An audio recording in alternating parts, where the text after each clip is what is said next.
श्री कृष्ण द्वारा करवा चौथ की महान कथा। करवा चौथ की कथा। नमस्कार। करवा चौथ के पावन पर्व पर मैं लेकर आया हूं एक अद्भुत कथा जिसे भगवान श्री कृष्ण ने स्वयं द्रौपदी को सुनाई थी। इस कथा को सुनने से आपके सभी संकल्प सिद्ध होंगे और करवा चौथ का व्रत सफल माना जाता है। तो आइए सुनते हैं करवा चौथ की ये पौराणिक कथा।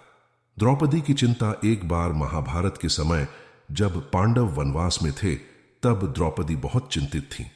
उन्होंने भगवान श्री कृष्ण का ध्यान किया और उनसे मदद की गुहार लगाई। श्री कृष्ण तुरंत प्रकट हुए और बोले, श्री कृष्ण, हे द्रौपदी, क्यों इतनी चिंतित हो? क्या तुम्हारे व्रत और तप में कोई बाधा आ रही है? द्रौपदी, हे प्रभु, इस कठिन समय में मुझे अपने पतियों की कुशलता की चिंता हो रही है। कृपया मुझे कोई उपाय बताइए जिससे मेरे पतियों की रक्षा हो सके। करवा की कथा। श्री कृष्ण ने मुस्कुराते हुए कहा, द्रौपदी, मैं तुम्हें करवा चौथ की महिमा की कथा सुनाता हूं। एक समय की बात है, एक धर्मपरायण स्त्री करवा अपने पति के प्रति अटूट प्रेम और समर्पण से भरपूर थी। एक दिन जब उसका पति नदी में स्नान कर रहा था तब एक मगरमच्छ ने उसे पकड़ लिया। करवा ने मगरमच्छ को रोकने के लिए तपस्या की और भगवान यमराज को पुकारा, मेरे पति को इस मगरमच्छ से मुक्त कर दीजिए। यदि आपने ऐसा नहीं किया तो मैं आपको श्राप दूंगी।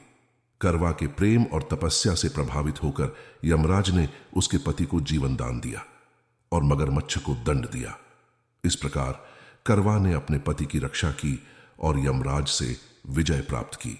कथा का फल। कृष्ण बोले, हे द्रौपदी, करवा चौथ का व्रत भी इसी त्याग, प्रेम और समर्पण का प्रतीक है। जो भी स्त्री इस व्रत को करती है उसकी सभी मनोकामनाएं पूर्ण होती हैं।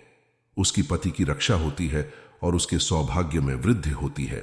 द्रौपदी, हे कृष्ण, मैं भी इस व्रत को करूंगी ताकि मेरे पतियों की रक्षा हो सके।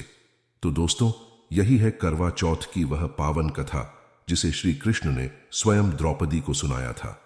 इस कथा को सुनने और मानकर जो भी स्त्री व्रत करती है उसके जीवन में सुख, शांति और सौभाग्य का आगमन होता है। आप सभी को करवा चौथ की ढेर सारी शुभकामनाएं। अपने प्रेम और समर्पण से अपने रिश्तों को और भी मजबूत बनाएं। अगर आपको यह कथा अच्छी लगी हो तो इसे लाइक करें और अपने दोस्तों के साथ शेयर करें। जय श्री कृष्ण।